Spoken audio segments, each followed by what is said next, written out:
Hello.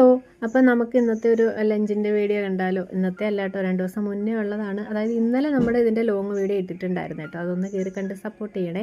അപ്പോൾ അതിൻ്റെ ഒരു ഷോർട്ട് വീഡിയോയാണ് ഇത്. ഇപ്പം മെനിങ്ങാന്ന് എടുത്ത് വെച്ചിട്ടുള്ള വീഡിയോ ആയിരുന്നു. പാത്തുവിന് പനിയൊക്കെ ആയതുകൊണ്ട് തന്നെ നമുക്കിങ്ങനെ സ്ഥിരമായിട്ട് വ്ളോഗ് എടുക്കാനൊന്നും പറ്റുന്നില്ല, അത് നടക്കുന്നില്ല കേട്ടോ. അപ്പോൾ ദേ ഞാൻ കുറച്ച് നാരങ്ങ കൊണ്ടുവന്നിട്ടുണ്ടായിരുന്നു. അതൊക്കെ ഒന്ന് എടുത്ത് കഴുകി വൃത്തിയാക്കി ഒന്ന് ആവി കയറ്റാൻ വേണ്ടി വെച്ചിട്ടുണ്ട്. ഇന്നലത്തെ ചോറ് കുറച്ച് ബാക്കിയുള്ളത് കൊണ്ട് ഞാനതൊന്ന് തിളപ്പിച്ചൂറ്റിയെടുത്തു. അതുകൊണ്ടൊന്ന് ചോറ് വെക്കേണ്ട കാര്യമില്ലായിരുന്നു കേട്ടോ. പാപ്പുമ്മ കുറച്ച് കപ്പ ഇരിപ്പുണ്ടായിരുന്നു, അതൊക്കെ ഒന്ന് തോലൊക്കെ കളഞ്ഞ് ഒന്ന് അരിഞ്ഞു തരുന്നുണ്ട്. പിന്നെ ഇത് ആവി കയറിയിട്ടുള്ള നമ്മുടെ നാരങ്ങ ഉണ്ടല്ലോ, അതൊക്കെ ഒന്ന് അരിഞ്ഞെടുക്കുന്നുണ്ട് കേട്ടോ. ഒന്ന് അരിഞ്ഞു വന്നപ്പോൾ എൻ്റെ കൈ ഒന്ന് മുറിഞ്ഞു. പിന്നെ അങ്ങോട്ട് നല്ല നീറ്റിലായി ആ നാരങ്ങയുടെ പുളിപ്പൊക്കെ വീണപ്പോൾ. പിന്നെ ബാക്കിയൊക്കെ അരിയത്തെ ആട്ടോ അരിഞ്ഞു തന്നത്. പിന്നെ വെളുത്തുള്ളി, ഇഞ്ചി, അതുപോലെ കുറച്ച് കാന്താരി മുളക് ചതച്ചതും ഒക്കെ ഇട്ടിട്ട് ഒന്ന് താളിച്ചെടുക്കുന്നുണ്ട്.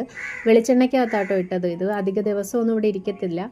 പിന്നെ കാശ്മീരി ചില്ലി, സാദാ മുളക് പൊടി, മഞ്ഞൾപ്പൊടിയൊക്കെ ഇട്ട് നന്നായിട്ടൊന്ന് മൂപ്പിച്ചെടുക്കുന്നുണ്ട്. അതിലേക്ക് ലേശം വിനാഗിരി, ശകലം വിനാഗിരി ഇരിപ്പുള്ളായിരുന്നു, അതും കുറച്ച് വെള്ളം കൂടെ ഞാൻ ഒഴിച്ചു കൊടുക്കുന്നു. വെള്ളമല്ല കേട്ടോ, നാരങ്ങാനീരുണ്ടല്ലോ, അതും കൂടെ കുറച്ച് ഒഴിച്ചു കൊടുത്തിട്ട് ഒന്ന് തിളപ്പിച്ച് വന്നപ്പോഴത്തേക്ക് നമ്മൾ വേവിച്ച് വെച്ചിട്ടുള്ള ആ ഒരു നാരങ്ങ ഉണ്ടല്ലോ, ഉപ്പിട്ട് വിരവി വെച്ചിട്ടുണ്ടായിരുന്നു, അതങ്ങ് തട്ടിക്കൊടുത്ത് മിക്സാക്കി കടുകും ഉലുവയും പൊടിച്ചതും കൂടെയൊക്കെ ഇട്ട് ലേശം കായപ്പൊടിയും കൂടെയൊക്കെ ഇട്ട് കൊടുത്ത്, കായപ്പൊടിയും കുറവാണ്, ഇത് വാങ്ങിച്ചിട്ട് വേണം ഇട്ട് കൊടുക്കാനായിട്ട്.